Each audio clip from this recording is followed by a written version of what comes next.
मोहन सरकार के 2 साल पूरे होने के मौके पर राजस्व मंत्री करण सिंह वर्मा ने आज प्रेस कॉन्फ्रेंस कर अपने विभाग की उपलब्धियां मीडिया के सामने रखी।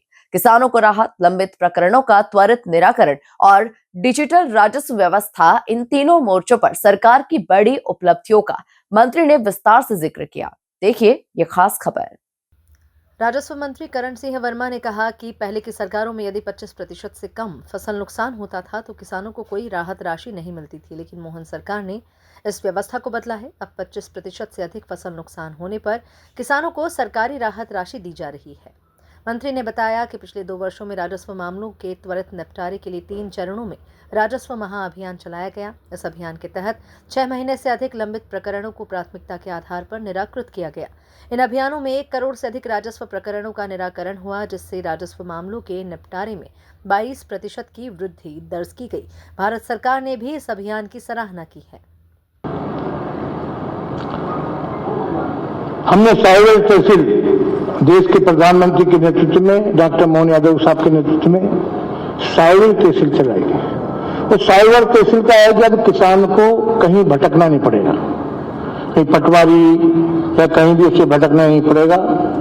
और उसमें 20 दिवस के अंदर नामांतरण ऑटोमेटिक हो जाएगा।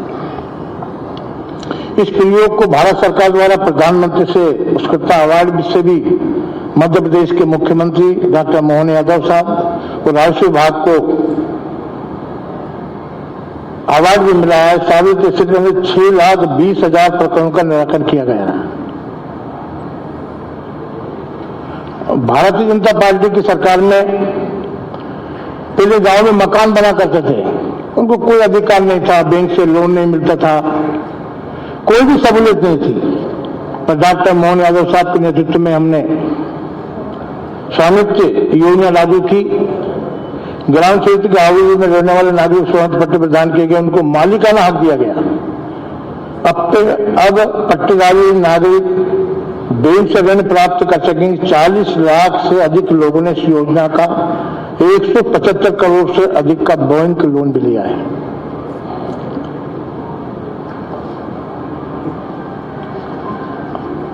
डिजिटल गवर्नेंस के क्षेत्र में मध्य प्रदेश ने एक नई मिसाल कायम की है। राज्य में साइबर तहसील मॉडल स्थापित किया गया है, जिसे प्रधानमंत्री नरेंद्र मोदी ने प्रधानमंत्री उत्कृष्टता पुरस्कार 2023 से सम्मानित किया है।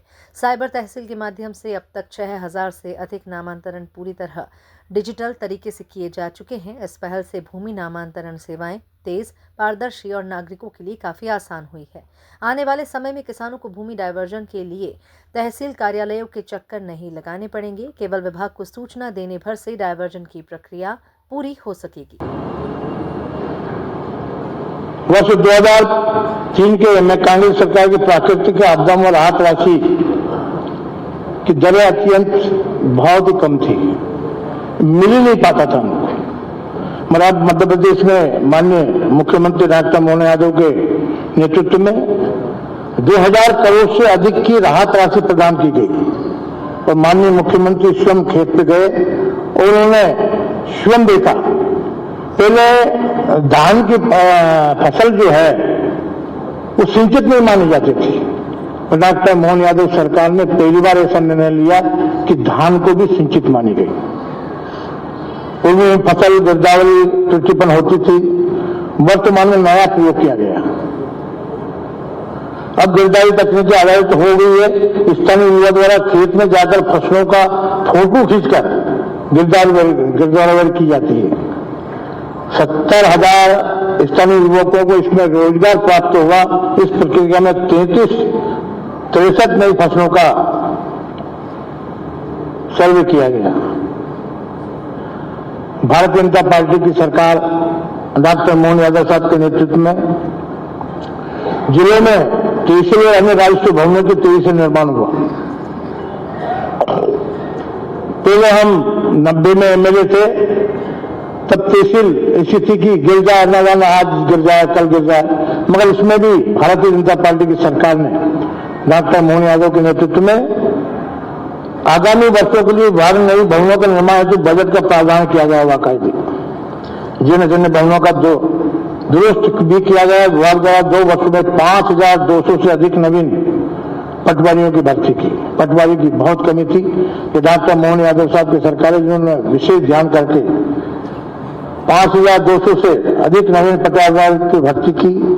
अब हर हल्के पर एक पटवारी पदस्थ है जिसने किसानों की समस्या का समाधान हुआ है। हमारे किसानों को राहत, राजस्व मामलों में तेजी और डिजिटल प्रशासन। राजस्व मंत्री करण सिंह वर्मा के मुताबिक मोहन सरकार के 2 साल सुधार और समाधान के रहे हैं। Bureau report, MP news, Bhopal.